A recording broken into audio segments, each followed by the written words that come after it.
저는 AWS에서 솔루션 아키텍트로 근무하고 있는 장석재라고 합니다.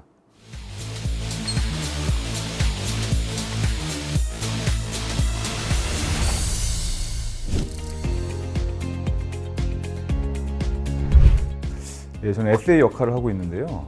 솔루션 아키텍트의 역할은 어플리케이션이나 그 인프라 쪽을 클라우드 시스템으로 구성하고 설계하는 역할을 하고 있습니다.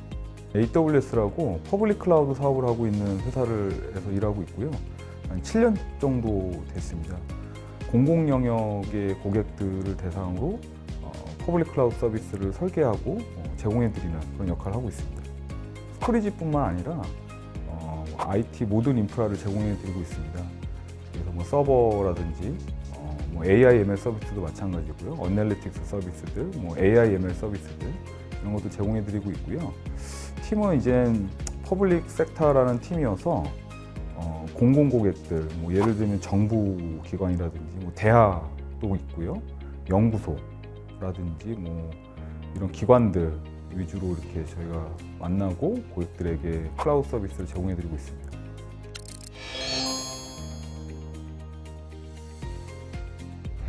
IT 시스템도 이렇게 건물을 짓는 것처럼 이렇게 설계하는 일이 좀 필요해요. 여러분들이 들어가는 네이버가 됐든 뭐가 됐든 뭔가 시스템을 설계하는 사람이 필요하고 제가 그런 역할을 하고 있습니다. 그래서 예를 들면 기존의 온프레미스, 예를 들면 전산실에 있던 시스템을 퍼블릭 클라우드로 옮긴다고 할 때 저희는 마이그레이션이라는 표현을 쓰고 있고요. 그럼 마이그레이션 할 때 계획도 수립하고 또 실제 물리 장비를 클라우드화로 옮길 때 설계하는 역할을 하고 있습니다. 일상적으로도 이렇게 설계하는 일을 많이 하고 있습니다.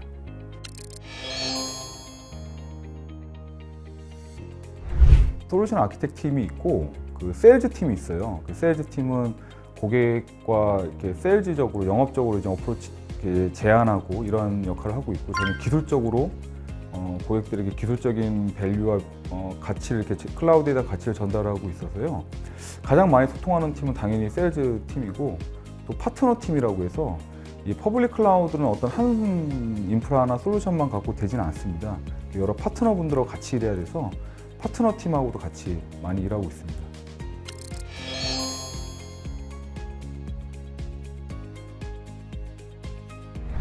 솔루션 아키텍트라는 일은 단순히 이제 어떤 특정 분야만 해당되지 않고 IT 전 분야를 다 아우릅니다. 예전에는 어플리케이션 아키텍트라는 게 있었고 또 뭐 인프라 아키텍트라는 게 있었어요. 근데 요즘은 이제 솔루션 아키텍트라고 이 두 영역을 다 커버를 해줘야 되거든요. 그래서 특정 영역보다는 만약에 IT 쪽 전공을 하고 계신다면 기초적인 걸 배우실 거거든요. OS든 네트워크든 보안이든 인프라든 이런 부분들 기초를 좀 많이 쌓아 가시고 특정 영역에 대해서 좀 더 깊이 있게 보시고 하시면 좀 도움이 되실 것 같아요.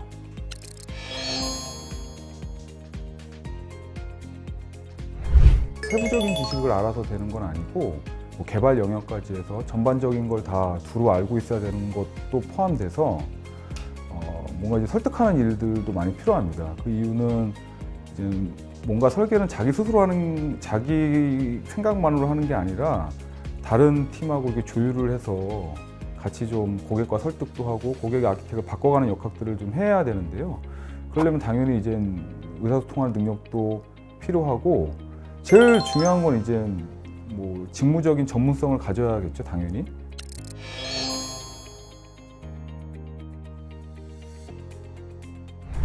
요즘은 제가 보니까 이 IT 인프라가 예전에 온프레미스라고 실제 물리적인 장비에서 클라우드로 많이 넘어갔고, 또 최근에는 이제 컨테이너 베이스로 가상화를 넘어서서 컨테이너를 많이 사용을 실질적으로 많이 해요. 그래서 쿠버네티스가 됐든 이런 컨테이너 쪽을 좀 주의 깊게 좀 보시고 공부하시면 도움이 많이 되실 것 같습니다.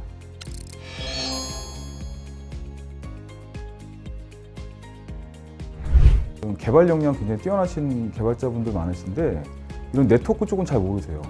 또 OS의 기초적인 부분을 잘 모르시고 코딩만 이렇게 열심히 하신 분들이어서 초반에는 거기에 역량이 이렇게 두각을 나타낼 수 있는데, 시간이 지나면 이 백그라운드가 굉장히 탄탄해야 더 좋은 설계도 할 수 있고 더 좋은 개발도 할 수 있거든요. 기초적인 부분들을 충분히 좀 공부하시고 학습하시면 나중에 가서 조금 고생을 덜 하시지 않을까 싶습니다.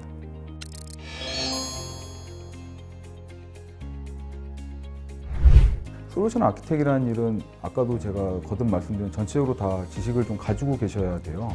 그래서 아무래도 스페시픽한 어떤 특정 영역에 대한 지식도 굉장히 중요하지만 이 기술에 대한 스펙트럼이 넓어지는 장점이 있습니다.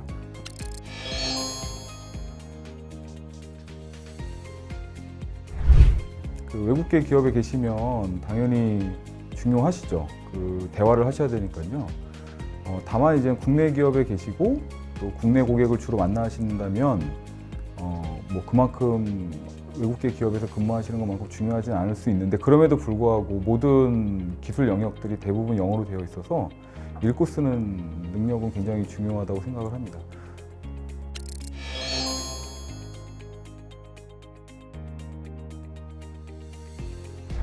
세일즈 조직들이 많거든요. 그래서 저는 이제 기술 조직에 있지만 이게 세일즈 분들하고 같이 협업을 해야 돼요. 근데 서로 추구하는 바가 다르거든요. 제 기술 팀이 추구하는 바와 영업 팀이 추구하는 바가 서로 다르고 이 갈등이 필연적으로 생겨요. 그게 사람이 나빠서가 아니라 서로 목표로 하는 바가 서로 달라서.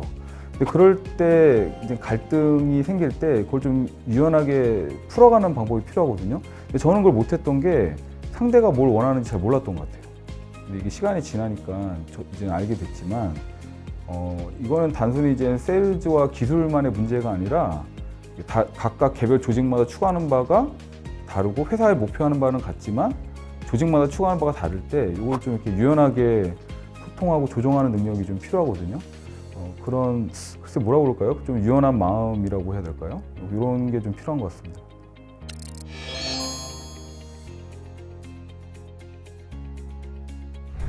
그렇죠. 사람은 원튼 원하지 않든 많이 만나시게 될 텐데 이게 그렇잖아요. 싫은 사람도 있고 좋은 사람도 있고 근데 이제 그런 걸 좀 유연하게 대응하고 싫은 환경에서도 글쎄 뭐라고 그럴까요? 그런 성숙된 모습이라고 하는 게 모르겠는데 그런 역량을 좀 기르면 좋을 것 같아요. 자기가 생각하고 판단한 게 틀릴 가능성이 많습니다. 대부분 또 틀려요. 그래서 다른 사람 말 좀 많이 듣고 하면 좋을 것 같습니다.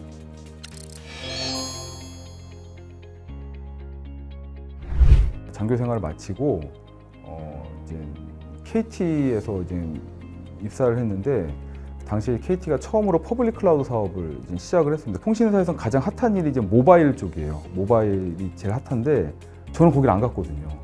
거기보다는 좀 모바일이 저는 좀 구태의연해 보이더라고요. 그래서 다른 신사업을 쪽의 기술을 일을 했고 그 일이 지금까지 이어져 오는 것 같아요.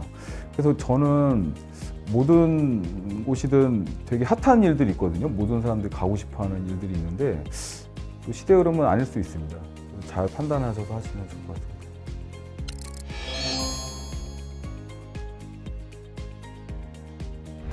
학교에서 배우는 것들이 이게 절대적인 양으로 보면 많지 않은 것 같아요. 이게 무슨 얘기냐면 실제로 일을 하면서 직무를 수행하면서 배울 수 있는 일이 굉장히 많아요. 왜냐하면 특히나 IT는 너무 빨리 바뀌고 그래서 제가 계속 기초를 강조하는 게 기초 분야에만 좀 학교 다닐 때는 좀 집중을 충분히 하시고 회사에서 굉장히 많은 것들을 배우실 수 있습니다. 거기에서 이제 차근차근 배우시면 좋은데 축적의 시간이라는 표현을 쓰는데 이게 쌓아가는 게 필요합니다. 뭔가 이루려면 지금은 어렵더라도 그런 축적의 시간을 충분히 거치고 나면 그게 백그라운드가 돼서 이게 도움이 많이 됩니다. 저도 예전에 KT에서 그 IDC라는 데이터 센터에서 일했던 적이 있어요. 되게 하기 싫었거든요, 저는. 그게 지나서 보니까 이렇게 물리 서버나 스토리지를 이렇게 만져본 사람이 별로 없어요. 근데 저는 그런 일을 했었거든요. 당시엔 너무 싫었지만. 근데 이게 그래서 지금 당시에는 좀 싫은 일도 기초를 쌓는 일이라고 생각하시고 하시면 나중에 굉장히 도움이 많이 되실 거예요. 클라우드 쪽 일을 해서 그 AWS라는 그 퍼블릭 클라우드 쪽 일을 하고 있습니다. 그래서 그쪽 자격증이 있어요. 그래서 저는 그 자격증을 땄는데 근데 그게 뭐 꼭 대단하고 뭐 반드시 필요하다고 생각하지는 않아요. 다만 아까도 제가 말씀드렸다시피 그 기초를 쌓는 의미에서 보면 네트워크라든지 또 컨테이너 쪽에 자격증들이 다 있어요. 뭐 예를 들면 시스코의 자격증이라든지 기초적인 CCNA가 됐든 뭐 컨테이너 쿠버네티스 쪽 자격증도 있거든요. 저는 그 자격증이 굉장히 의미가 있다라는 의미보다는 그 자격증을 얻으려고 공부하는 과정이 되게 중요하다고 봐요, 저는. 그런 측면에서라도 공부를 위해서 이렇게 하시면 좋을 것 같아요.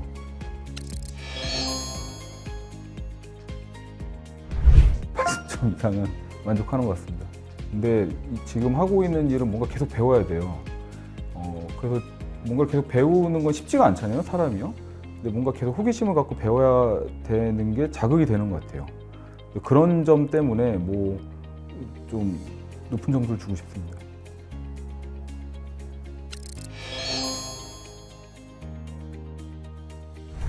퍼블릭 클라우드는 전체 IT 시장에서 이 물리 서버가, 물리 장비가 차지하는 걸 100으로 봤을 때 지금 현재 퍼블릭 클라우드 넘어온 게 한 5%로 봐요, 저희가. 그 얘기는 95%의 포텐셜, 잠재력이 있다는 얘기거든요. 그러니까 아직 굉장히 할 일이 많은 거죠. 궁극적으로 모든 이 IT 시스템은 뭐 100%는 아닐지라도 굉장히 많이 넘어올 수밖에 없어요, 퍼블릭 클라우드로. 그래서 그런 관점에서 보면 굉장히 기회가 많고 또 해야 될 일이 많은 분야는 맞는 것 같습니다. 그런 측면에서 보면 이 학생분들도 이렇게 좀 같이 일할 수 있으면 좋을 것 같습니다.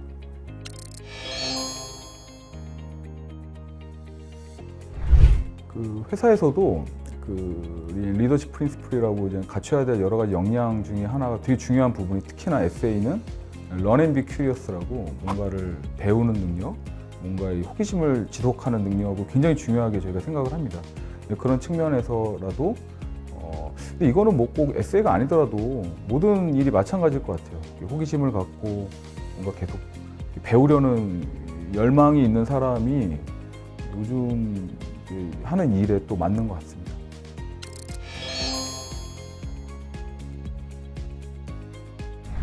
기초가 굉장히 중요한 건 어디나 마찬가지입니다. 그리고 기초적인 역량이 없으면 나중에 일할 때 다 그게 보입니다. 이분이 얼마나 보통 저희는 그 내공이라고 표현을 하잖아요. 그 내공이 있는지 없는지가 다 보여서 학생 때는 지금 공부하시는 게 제일 중요하죠. 그거 충분히 하시고, 저는 학교 때 그러지 못해서 무슨 요즘은 뭐 인턴도 있고 뭐 그런 게 되게 많더라고요. 근데 저는 뭐 그게 뭐 꼭 중요하다는 표현보다도 다양한 걸 좀 많이 경험하는 측면에서 의미가 있는 건 맞아요. 그래서 그런 것들을 통해서 다양한 경험하시고, 왜냐하면 제가 말씀드렸잖아요. IT는 굉장히 넓은 영역입니다.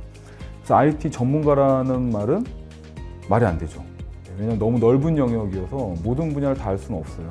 다만 기초적인 분야는 모든 영역의 어떤 수준 이상은 반드시 끌어올려서 공부하시면 도움이 많이 되실 것 같습니다.